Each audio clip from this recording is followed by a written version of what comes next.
Welcome to Crime Over Wine Weekly. It is Monday, May 13th. I'm Michelle Heron. Here are your crime headlines. An Arizona woman will serve 3 years on probation for poisoning her husband's coffee. Melody Felicano pleaded guilty to 2 counts of adding poison or harmful substance to food in a plea deal reached with prosecutors.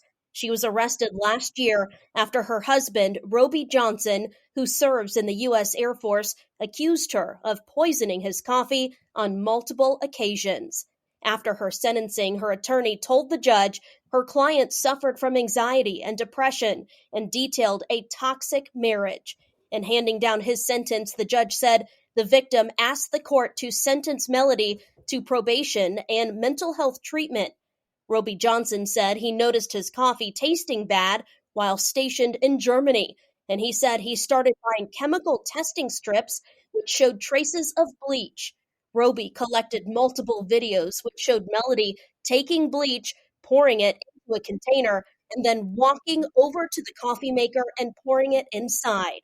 Documents said Roby believed she was trying to kill him to collect death benefits. A judge sentenced Adam Montgomery to 56 years to life, noticing he took a human life, quote, in the most callous and heartless of ways. A New Hampshire jury found Adam guilty on all charges in the death of his 5-year-old daughter, Harmony Montgomery.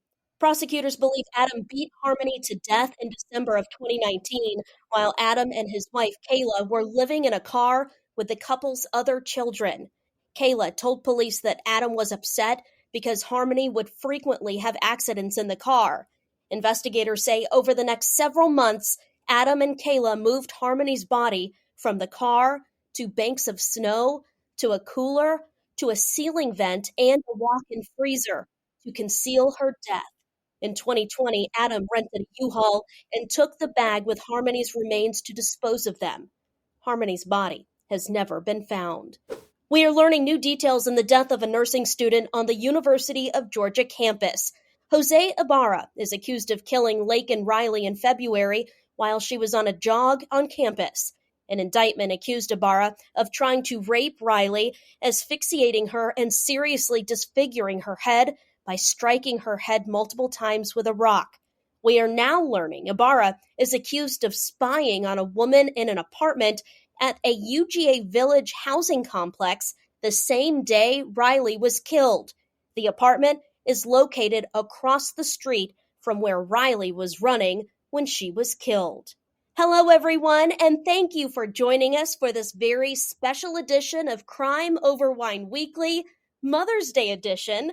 We are giving Heather the day off to spend with her little ones and family, and we have a special guest. Most people call her Carol Heron, but I call her Mom. She's done so many things in her lifetime, from serving in the Army band to instructing group fitness classes and helping soldiers recover after suffering combat injuries, all while running a household and being an amazing mom and wife, not to mention a pack leader to some of the most sassiest Yorkshire Terriers you will ever meet.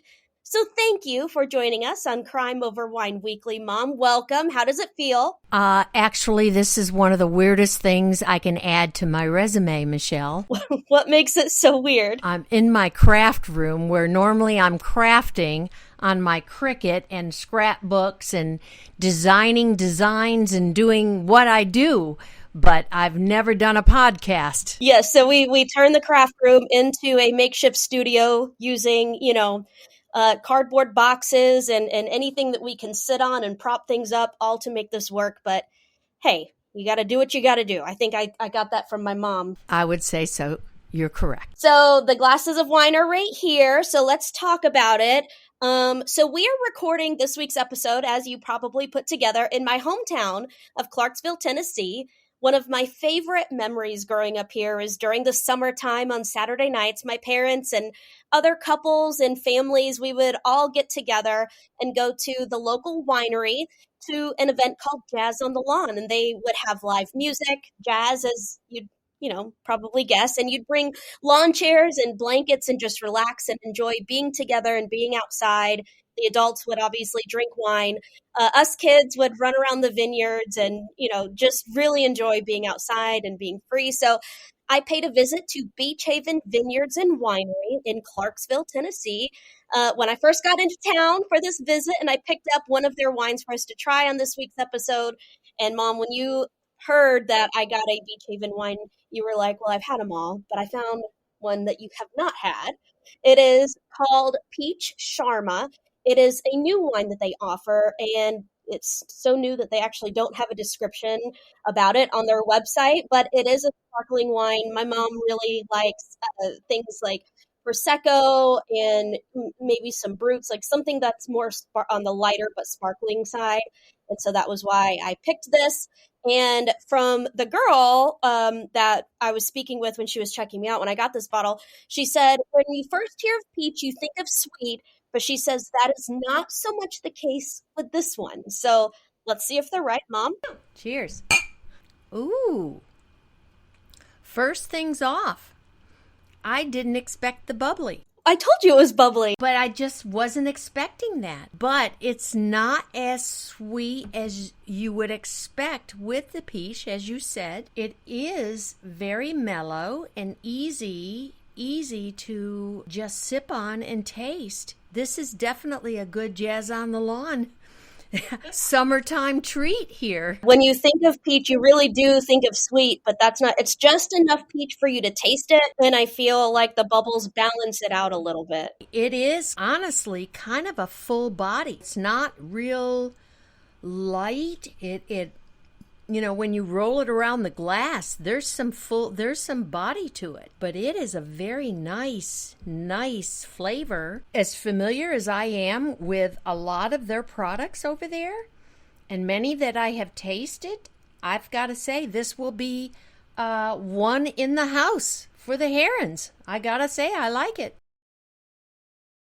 So one thing that's a little funny is, over the years, as my mom and my sister and I have kind of gotten into the wine drinking, we used to all love one of their wines called Golden Rose, and it's a red wine. It's one that you can drink chilled, very, very, very, very good, very flavorful, but also very sweet.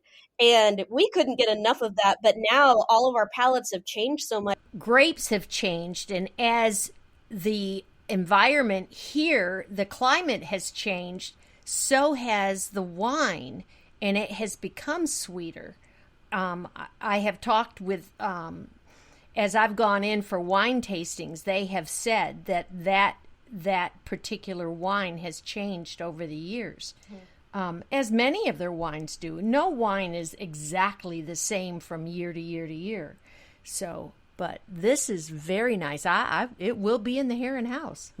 Obviously, we're giving a shout out to Clarksville, Tennessee, and also Beachaven Winery and Vineyards. But we've watched Beachaven grow so much. It's almost like they're part of our family, because they were just very small, just trying to make it, and now they've grown and they have lots of events, and they even have partnered with other wineries kind of in the Nashville area and things. So it's been really cool just watching a local business, thrive and do really well. And it's nice that the community supports them too. Coming up on Crime Over Wine Weekly, a father is taking matters into his own hands to help generate leads in his daughter's disappearance nearly 40 years ago. Plus, why attorneys for Scott Peterson believe new DNA testing could prove their client is innocent. Get ready for that big test with Study.com. Study.com offers learning materials and test prep, even LSAT study prep guides for all of my legal nerds listening. Unfortunately, there aren't any wine study guides, and believe me, I did check. Listeners can get 30% off their first 3 months of any subscription level using the promo code CrimeOverWine. Again, that's promo code CrimeOverWine, no spaces, for 30% off your first 3 months at Study.com. Learn faster, stay motivated, study smarter with our sponsor, Study.com. A father in Maine is desperate to find out what happened to his daughter 38 years after she went missing.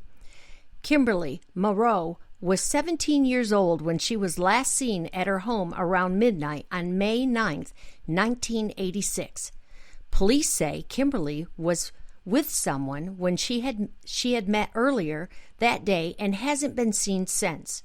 Her family said she canceled plans to go to her junior prom, which was scheduled for the next day after an argument with her boyfriend. Kimberly was last seen getting into a car with a friend and a 25-year-old man. She did not bring her purse, makeup, or any other personal belongings. Her friend told police she and the man dropped Kimberly off around 3:45 a.m. about a half mile away from her home on the same street. Kimberly's father hasn't given up hope in finding his daughter. The 82-year-old set up a post office box at the local post office with hopes anyone who knows what happened with Kimberly will send their tips anonymously. Kimberly's father had recently had some health issues with his heart and legs and wants to bring his daughter home before he passes. He is offering a $10,000 reward for any information that leads to the discovery of Kimberly's remains. If you have any information about what happened to Kimberly, you can mail tips to Kimberly's Justice, P.O. Box 2, J, Maine, 04239. Police in Georgia need your help finding a missing 13-year-old.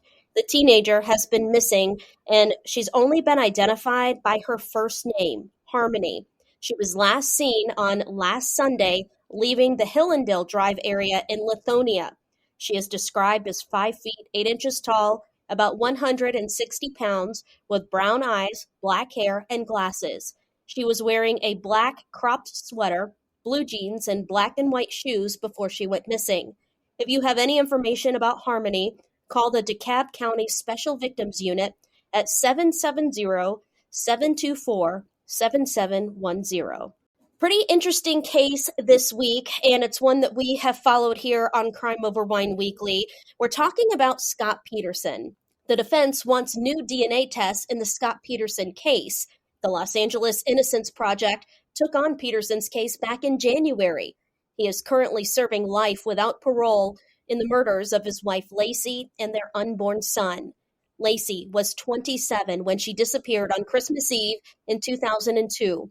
Her body and the fetus she was carrying washed up off of San Francisco Bay in April of 2003. The defense team asked to test a blood-stained mattress found in a burned-out orange van located near the Petersons' home. Prosecutors argue the items have either already been tested or are unrelated to the case. The defense argues that only a sample of the mattress has been tested, and they want the entire mattress to be tested, pointing to advancements in DNA technology.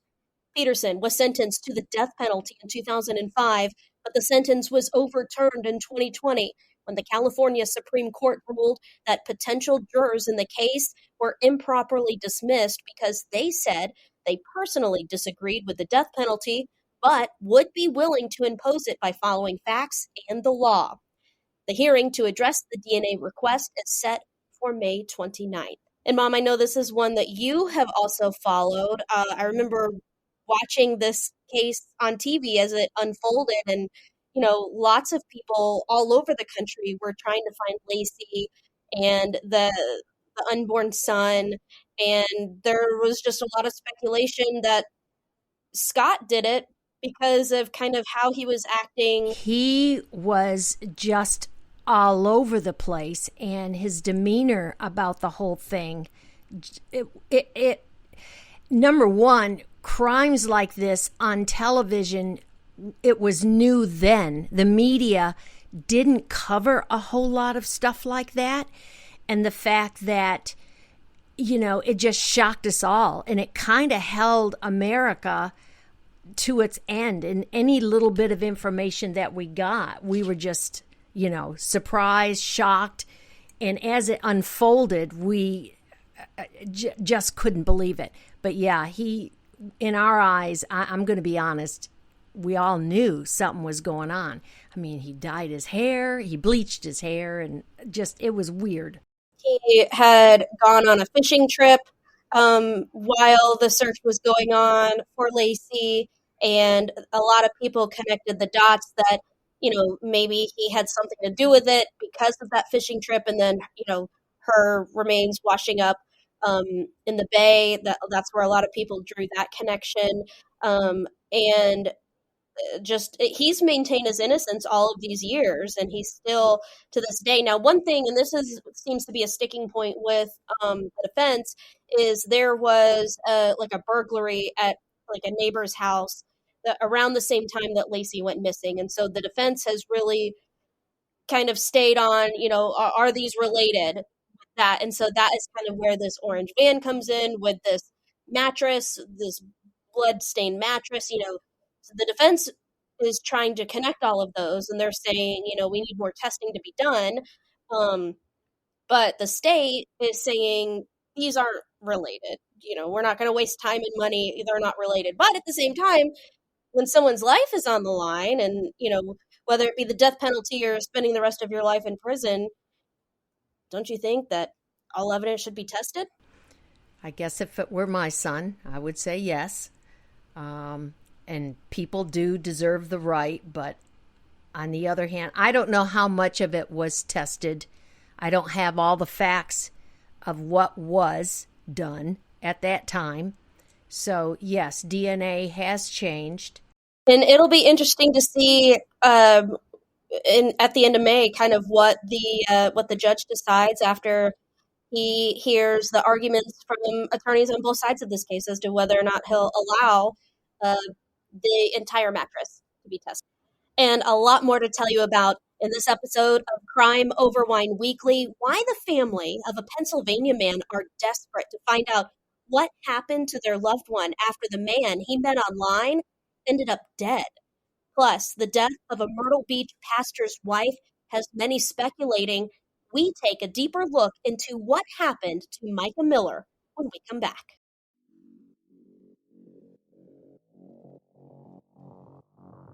Hello, Crime Over Wine listeners. I am Rachel. And I'm Heather. We are the hosts of Like Mother, Like Murder. We bring you the good, the badass, and the crime. Each week, we bring you stories from missing and murdered to survivors and women who empower you. And of course, some mom talk sprinkled in. Check us out wherever you get your podcasts at Like Mother, Like Murder. And give us a follow on social media so that we can say hi. Okay, love you, bye. Okay, love you, bye. A family is desperate for information into the disappearance of a Pennsylvania man. Samuel Hogg's family says he moved from Pennsylvania to the Charlotte, North Carolina area about a month ago to be with a man he had met online. Now, his family says Samuel is missing and the man he met is dead. The 21-year-old was reported missing on May 5th. His family says he last spoke with his grandmother on April 27th and 28th, and then he stopped communicating altogether. His phone was turned off on May 1st. Sam's family described him as a quiet, reserved person. He worked a full-time job as a janitor and never missed work. He saved every penny he made, according to his mom. His mom says Sam is autistic, and he met 31-year-old Michael Alarte online and moved to North Carolina in April to be with him. According to court records, Alarte was convicted of assault with a deadly weapon with intent to kill in 2019. He was arrested in Dallas the year before and accused of using a switchblade to stab a man 15 times. He was released from prison in October of 2023 after serving 4.5 years behind bars. Alarte died by suicide on May 5th, according to police. Sam's car was found empty outside of a hotel in Salisbury. If you have any information, contact the Charlotte Mecklenburg Police Department at 704-336-7600. Authorities in Chicago are looking for a man who has been missing since last month. Pedro Casillas Jr. was last seen leaving his home in Cicero around 12:45 in the afternoon. License plate reader cameras spotted his car going through parts of Chicago and west in south suburbs. The car was later found abandoned by Illinois State Police on May 1st on I-57 in Blue Island. Police have conducted multiple searches in the area, but they haven't been able to find Pedro. His phone has been turned off since April 30th. He is described as 5 foot, 7 inches tall, about 171 pounds, and is bald with brown eyes and a black beard. He was last wearing a white t-shirt. Anyone with information should contact the Cicero Police Department at 708-662-2130, extension 562. A medical examiner has ruled the wife of a South Carolina pastor died by suicide. A medical examiner has ruled the wife of a South Carolina pastor died by suicide. The Robeson County Medical Examiner says Mica Miller died from a self-inflicted gunshot wound. 2 days before she was found dead, Mica Miller served her husband, John Paul Miller, pastor of the Solid Rock at Market Common, with divorce papers. Mica told family members before her death she was looking forward to being free from her husband because he was abusive, and that if she was, quote, ever to be found with a bullet in her head, it would not be me, it was J.P. J.P. Miller insists he loved his wife, and despite all his care and support for her, she died by suicide because she suffered from serious mental illness, which she grappled with for years. Well, Michelle, I dove into this, and for when I first heard of this, which you asked me to read about, I was watching the day-by-day news as it unfolded, and the area, the church, everybody, and the family, they were just unsure what was going on, and details were coming about it. And Mica had released video talking about JP, talking about abuse. Now, she didn't come out and say that he did these things. Her Facebook message to women about being abused was nobody should have to do that, that the Lord, that women were a blessing, and that we were a gift. And, you know, she just talked about this. However, as things have come about, as police and research has come about, the Horry County Police Department did come around and find video. They started at her home. When she was home, her Ring camera had her leaving at 10 o'clock on the day of her death. They found her at 10:13 leaving Margarita Drive, which was her residence. She was by herself with her purse. She left. She came back at 11 o'clock. She left again at 11:38. At 12:12, she arrived at Dick's pawn shop by herself. She buys a weapon, and she leaves that weapon, or she leaves the pawn shop. She bought the weapon, and she bought ammo to go with the weapon. At 1:06, she's seen driving a black Hyundai Accord on Highway 501. Going along the highway, she's seen by herself. She's not with anybody. Nobody's following her. At 1:27, she arrives at a grocery store on Highway 41, at the grocery store, Miller's grocery store, and she buys gas and a bag of chips or something to eat and drink, okay?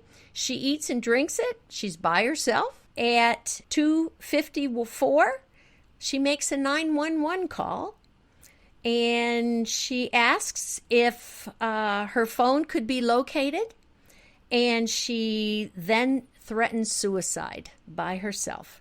Mica hangs up the phone, and before any other information can be gathered by dispatch, the telecommunicator attempts to call Mica back several times, but was unable to make any kind of contact with her.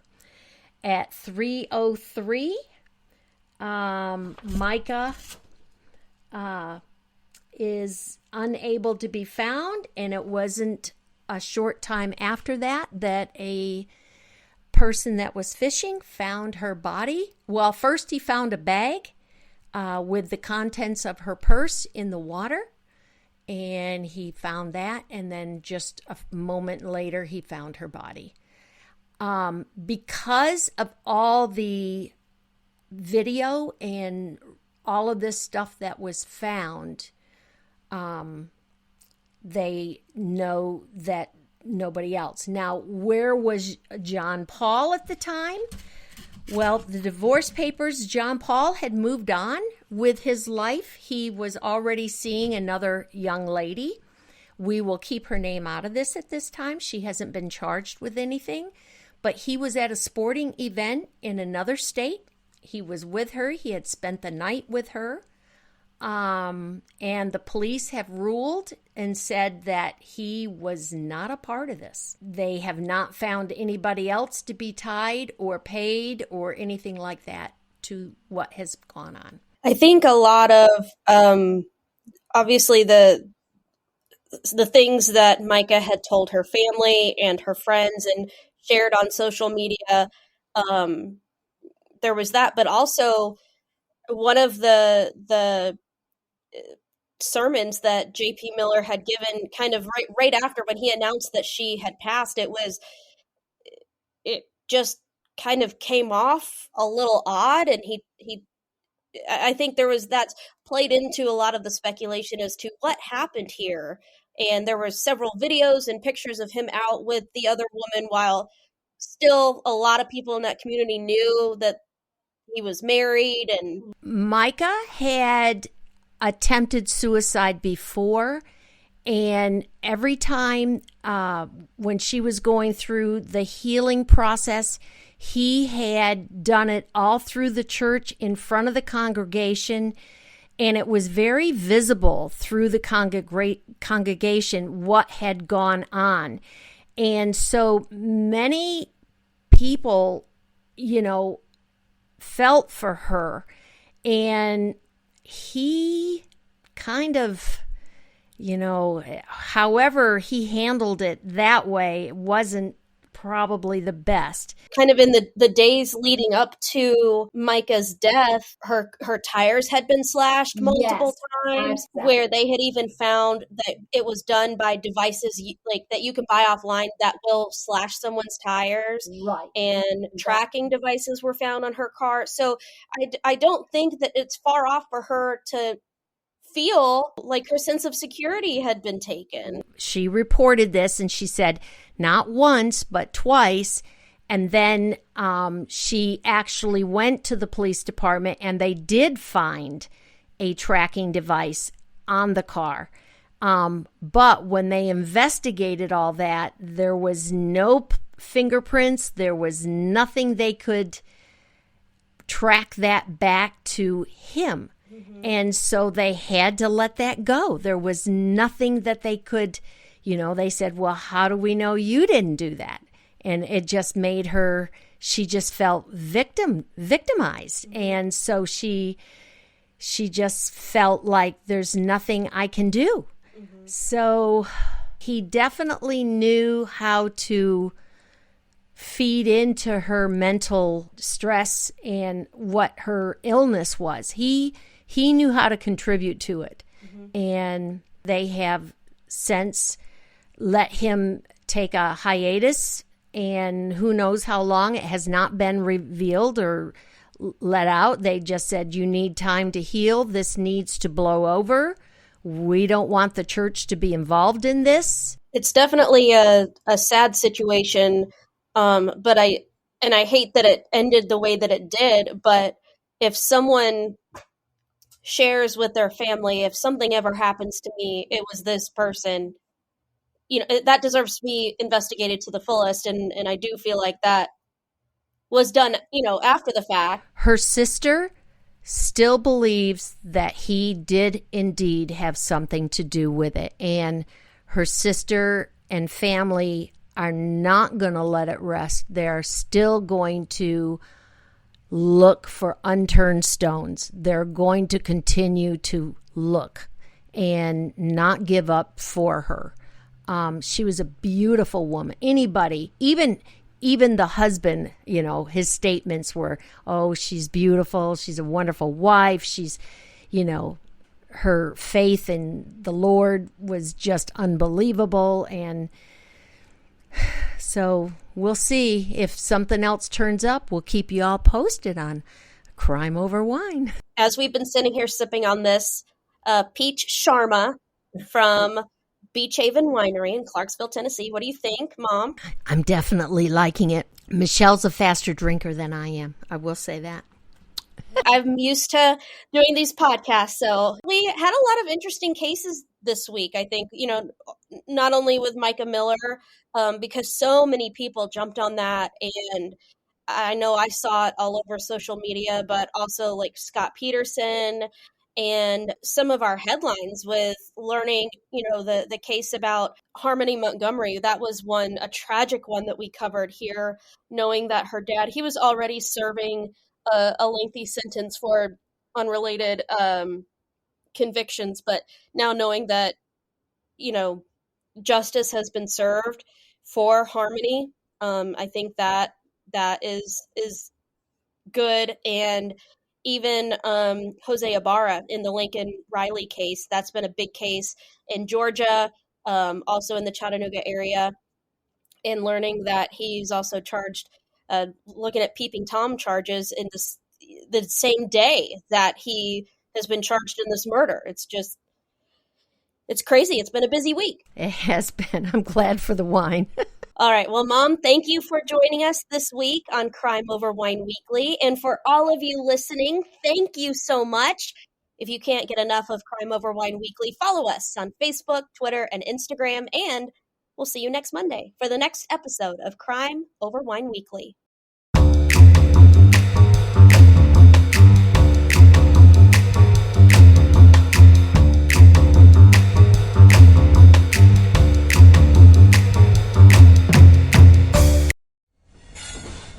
Proud member of the Podnuga Network.